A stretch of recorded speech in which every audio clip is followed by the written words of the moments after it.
If you need any Xbox or PlayStation codes or anything gaming related, check the referral links down in the description. They'll take you to g2a.com. They already have a discount on most of their goods already, and with the code CHES at checkout, you can get yourself an extra 3% off as well.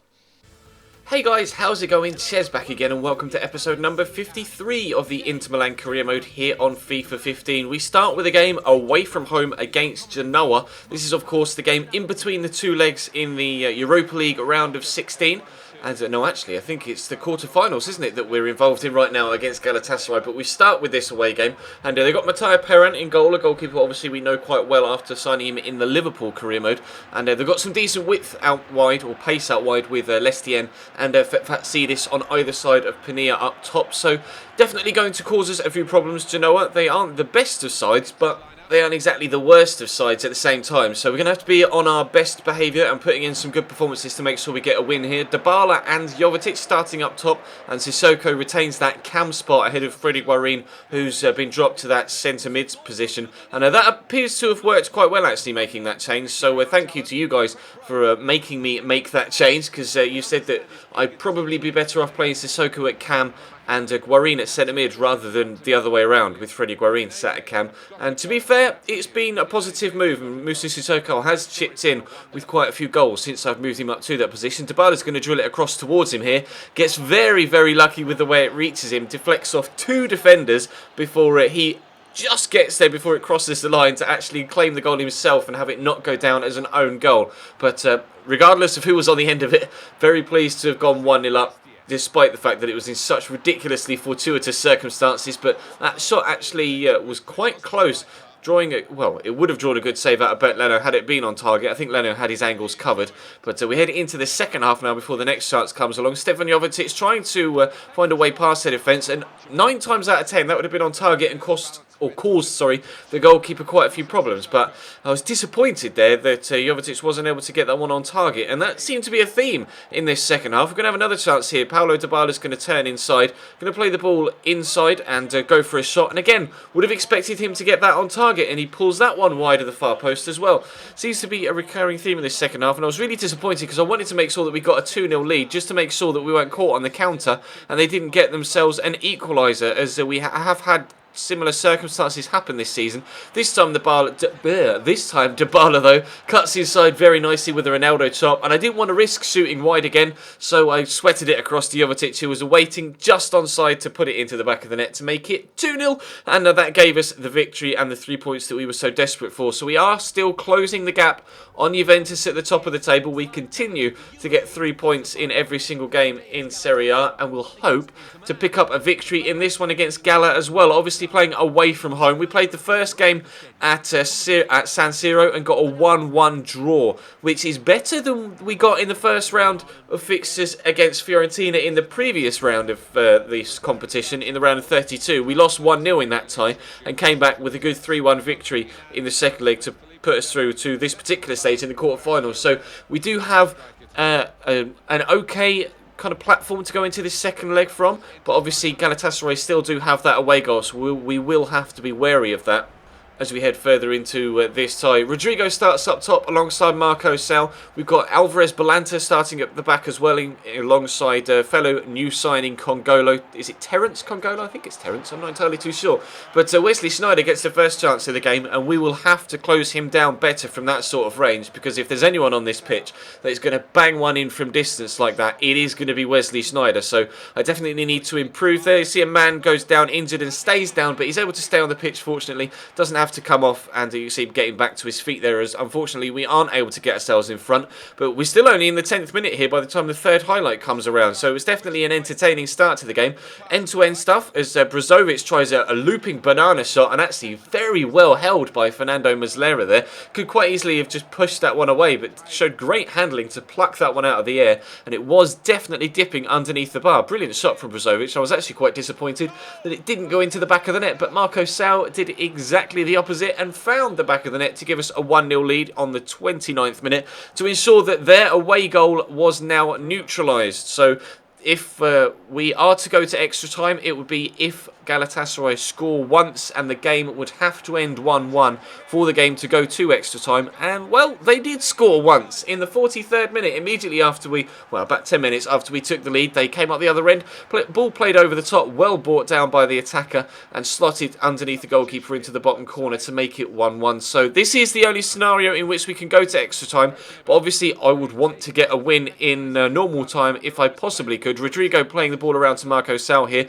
Both of them have great feet and good dribbling skills, and Marco Sal has a powerful finish as well, picking up his second of the game to give us now a lead on the night and on aggregate. And obviously if Gala want to go through, they'll have to score twice now, because otherwise we'll go through on away goals if they only equalise and make it 2-2 and 3-3 with regards to on the night and aggregate. But Leno makes the save. Unfortunately, Juan Jesus is on hand to react quickly to stop them from getting that second goal, which may have given them the platform to push on and given them the confidence to get a third. But fortunately, Juan Jesus, the Brazilian defender, got there first, cleared it away. We get the 2-1 victory on the night, the 3-2 victory all told, and we're going to push on into the semi-finals of the Europa League, where we'll actually face Athletic Bilbao, the Spanish side. So that'll be coming up in, I think the first leg will be in tomorrow's episode. But we'll push on in the domestic competition, which is Serie A, of course. And you will have seen there, actually, we are now top of the table.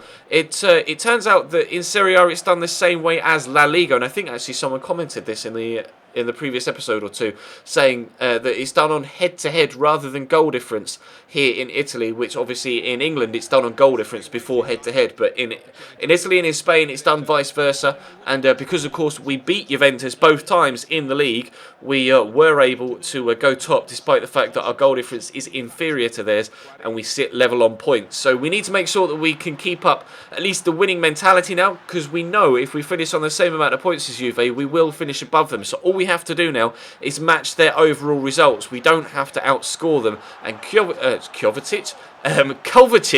mixture of Kovacic and Jovetic there, to give us a 1-0 lead in the opening few minutes. But Palermo obviously have improved since we first played them last season. We mentioned in the first game against them this year that in the first game we played against them last year, we were able to get a 6-0 victory. But they gave me a tough tie when we played them for the first time at their ground earlier on in this second season here in Serie A. And actually they're going to draw a good save out of Bernd Leno again. And a little bit of defensive mix-up means that they're actually able to equalise there through Pek Tamek. Not really too sure what my defenders were doing. I didn't really lock onto the ball very well as it was played through from the secondary attempt, and they were able to get on the end of it and make it 1-1. So they really were giving us a tough game and a more difficult task than we had when we first faced them. Signs of their improvement, but also signs of our improvement, that we were able to go back up the other end and retaliate and go 2-1 up in the 70th minute thanks to a lovely goal from Moussa Sissoko. Great run, great turn, good side-footed finish, and that is what he offers to us now that you guys told me to put him at cam and not at centre mid, because Freddie Guarin wouldn't have been able to race away like that from the defence. We're unfortunate through Jovetic then not to have been able to get ourselves a 3-1 lead, but we were going to get another chance here. Freddie Guarin plays it through to, it was intended for Jovetic. It finds Kovacic, hits Jovetic, and that is goal of the season so far. An absolute belter from Stefan Jovetic. I couldn't believe he hit it the first time that well on his left foot as well. Incredible strike. You'll see it here properly from all three replays I'm going to show you. Picked up beautifully by Kovacic, and what a finish. Honestly, did not expect that to fly in the way that it did. I was just hoping to get a corner at best from that, to be completely honest. With three men around him, it was more of a hit and hope, but wowzers. What a strike from the Montenegrin, and we get a 3-1 victory from that. All 3 points again in Serie A go our way. So 2 wins in the league for us today, and progression through in the Europa League to the semi-finals to hopefully retain our European crown. And we stay top of the Serie A table. And actually, the goal difference isn't that bad now. We're only +3 behind them, so we could finish top on merit for a head-to-head and goal difference if we continue in the same manner that we have been so far this season. Juventus have only lost 2 games this year, which obviously were both against us, but they have drawn 11, which is 3 more than we have. So we're able to go top thanks to that 1 extra victory. So we're really pleased with the way that things are happening right now in this series. It looks like we're going to be at least on course for a European title again, and we're now top of the table in Serie A at the right time in the run-in with 7 games to go. It's a straight-up battle between ourselves and Juventus, because as you can see, we're both 6 points clear of Lazio, so you don't quite think that they're going to close that gap, but all could change between now and the end of the season. We have seen stranger things happen, so I won't count my chickens too early, and hopefully we'll be able to get ourselves a victory in this competition and in Europe and get ourselves a double for what could potentially be the last season here at In. So I'm not sure whether I'm going to do a 3rd season or not, but that will bring this episode to a close. So thank you very much for watching. Drop the video a like if you enjoyed. Of course, subscribe if you haven't already. Today is my birthday, and I will be doing a birthday stream tonight on FM over on twitch.tv/Chesnoid Gaming. So feel free to check the links in the description to my Twitch and to my Twitter if you want to follow me over there, and my Instagram and Facebook, and of course to G2A as well if you want yourself some Xbox or PlayStation codes or some cheap PC games. But that will be all for now. There will be, of course, a My Player episode later on tonight as well, where we'll find out whether we do or do not move to Chelsea. But for this episode and for this video this afternoon, I'll call it to a close. Thank you very much for watching, and I'll see you next time.